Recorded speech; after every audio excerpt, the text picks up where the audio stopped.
Hello friends, welcome to defence matrix. तो कुछ ही दिनों पहले हमने रिपोर्ट किया था कि कैसे गौरव लॉन्ग रेंज ग्लाइड बॉम्ब की टेस्टिंग करी गई है जो कि सक्सेसफुल थी, और कैसे ये जो लॉन्ग रेंज ग्लाइड बॉम्ब्स हैं ये फ्यूचर हैं, क्योंकि ये आपको सहूलियत प्रोवाइड कराएंगे स्टैंड ऑफ रेंजेस से इनको लॉन्च करके टारगेट को डिस्ट्रॉय करने की। क्योंकि जो एयर डिफेंस सिस्टम्स हैं वो पहले से काफ़ी ज़्यादा कैपेबल हो गए हैं और इनके नंबर्स भी बढ़ गए हैं, लेयर में अब ये आने लग गए हैं, तो टारगेट के पास जाकर उन्हें डिस्ट्रॉय करना पहले से काफ़ी ज़्यादा मुश्किल हो गया है। तो प्रोलॉन्ग्ड वॉर में आप डम बॉम्ब्स को यूज़ करते हैं क्योंकि ये कॉस्ट इफेक्टिव साबित होते हैं और इनको जल्द से जल्द प्रोड्यूस करके ज़्यादा से ज़्यादा एनिमी पर गिराया जा सकता है। पर अब एयर डिफेंस सिस्टम्स के इफेक्टिव होने की वजह से, साथ ही साथ जो man portable air defence systems हैं उनके भी इफेक्टिव होने की वजह से डम बॉम्ब्स को डायरेक्टली टारगेट के ऊपर जाकर ड्रॉप करना पहले से ज़्यादा डेंजरस हो गया है, और इसलिए अब आपको ऐसे लॉन्ग रेंज गाइडेड म्यूनिशन की रिक्वायरमेंट है। तो गौरव, जैसे कि हमने बताया, कुछ ही दिनों पहले टेस्ट किया गया है। वहीं पर इंडिया की एक और प्राइवेट कंपनी है जो कि ऐसे म्यूनिशंस को बना रही है, और हाल ही में ये देखा गया है कि इनके जो म्यूनिशंस हैं ये इंडियन एयरफोर्स के Su-30 MKI से टेस्ट भी हो रहे हैं। तो इनके द्वारा जिस कैटेगरी के म्यूनिशंस बनाए जा रहे हैं उनके बारे में तो हम विस्तार से बात करेंगे ही, साथ ही साथ डिस्कस करेंगे कि ये कंपनी कैसे इंटरेस्टिंग प्रोजेक्ट्स पर काम कर रही है और क्यों हमें इनकी प्रोग्रेस पर नज़र बनाने की ज़रूरत है। तो Su-30 MKI के साथ आप जिस ग्लाइड बॉम्ब को देख रहे हैं ये इनकी गगनतक सीरीज़ के ग्लाइड बॉम्ब्स हैं।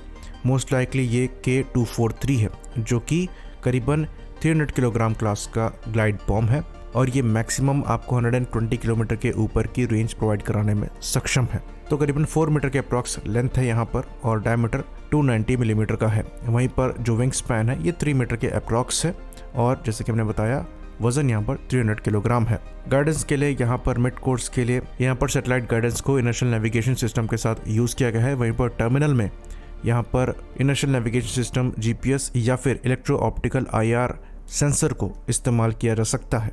तो यहाँ पर एक्यूरेसी आपको 5 मीटर CP के अप्रॉक्स मिल जाती है जो कि काफ़ी ज़्यादा अच्छी है, और ये जो मैक्सिमम रेंज है ये आपको तभी मिलेगी अगर आप 12 किलोमीटर के एल्टीट्यूड से इनको ड्रॉप करेंगे, जो कि 0.85 मैक की स्पीड से होना चाहिए।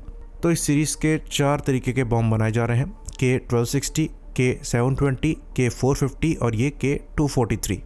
जो K1260 है ये करीबन 1350 किलोग्राम का बॉम्ब है। वहीं पर जो K720 है ये 720 किलोग्राम का है, और जो K450 है ये 540 किलोग्राम का है। तो इसमें जो सबसे भारी K1260 है जिसका वज़न 1350 किलोग्राम का बताया जाता है, वहाँ पर आपको मैक्सिमम रेंज 100 किलोमीटर के अप्रॉक्स की मिलती है, लेकिन बाकी सारे बॉम्ब में आपको 120 प्लस किलोमीटर की मैक्सिमम रेंज मिलेगी। तो क्लियरली Su-30 MKI से इनको लगाया गया है, तो इनकी टेस्टिंग चल रही है, और मोस्ट लाइकली इनका जो डेवलपमेंट है ये एडवांस स्टेजेस पर है, इसलिए कैप्टिव ट्रायल्स आपको दिखाई दे रहे हैं। बाकी पिट ड्रॉप टेस्ट का भी वीडियो अवेलेबल है, और जो फ्लाइट ट्रेजेक्ट्री सिमुलेशन है उसको भी पब्लिक कराया गया है। तो ये तो हो गई ग्लाइड बॉम्ब की बात, जिसको क्लियरली देखा जा सकता है कि ये एयरफोर्स द्वारा टेस्ट किए जा रहे हैं। वहीं पर JSR द्वारा जेट पार्ट बॉम्ब्स को भी बनाया जा रहा है, जहां पर मैक्सिमम रेंज आपको 290 किलोमीटर के अप्रॉक्स की मिलेगी। तो बेसिकली यहाँ पर 250 किलोग्राम के HSLD बॉम्ब में एक टर्बोजेट इंजन को लगा दिया गया है जो कि इसको प्रोपेल करेगा ऑलमोस्ट 300 किलोमीटर की रेंज तक। खैर, जो इमेजेस अवेलेबल हैं उसमें विंग्स हैं कि नहीं है ये क्लियरली नज़र नहीं आ रहा है, पर जो स्पेसिफिकेशन यहाँ पर दी गई है ये काफ़ी इंप्रेसिव है।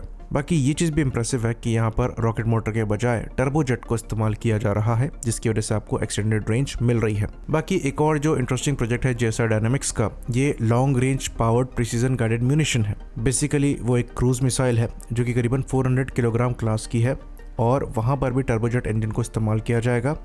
मैक्सिमम मैक 1 की स्पीड को ये मिसाइल अचीव करने में सक्षम होगी, यानी कि हायर सबसोनिक पे फ्लाई करेगी, पर रेंज यहाँ पर क्लासिफाइड रखी गई है, ऑल्दो एंड्योरेंस 45 मिनट्स के ऊपर का बताया गया है। तो एक रफ एस्टिमेट में ये रेंज 300 से 400 किलोमीटर के आसपास की बन जाती है, जो अगेन एक इंटरेस्टिंग डेवलपमेंट है। हमने कुछ दिनों पहले आइस ब्रेकर की बात कही थी जो कि इजराइल द्वारा इंडिया को ऑफर किया गया है। अगेन ये क्रूज मिसाइल है, और हमने बताया था कि कैसे जो इंटरडिक्शन मिशंस और अटैक रोल के लिए एयरक्राफ्ट यूज़ किए जाते हैं उनकी जगह पर क्रूज मिसाइल्स एक ज़्यादा सेफर बेट है, और फ्यूचर इन्हीं की तरफ इंक्लाइन होता हुआ दिख रहा है। तो बहुत ज़रूरी है कि ऐसे वेपन्स जो हैं ये ज़्यादा से ज़्यादा मात्रा में बनाए जाएं, क्योंकि फ्यूचर में आप मल्टी रोल प्लेटफॉर्म यूज़ करेंगे। ये म्यूनिशंस जो हैं ये स्मार्ट होने वाले हैं डिफरेंट रोल्स के लिए। तो बहुत अच्छी बात है कि यहाँ पर इंडिया की एक प्राइवेट कंपनी ऐसे इनोवेटिव आइडियाज़ के साथ आ रही है। बाकी और इनके प्रोडक्ट्स के बारे में आपको जानकारी चाहिए तो आप इनकी वेबसाइट पर जा सकते हैं।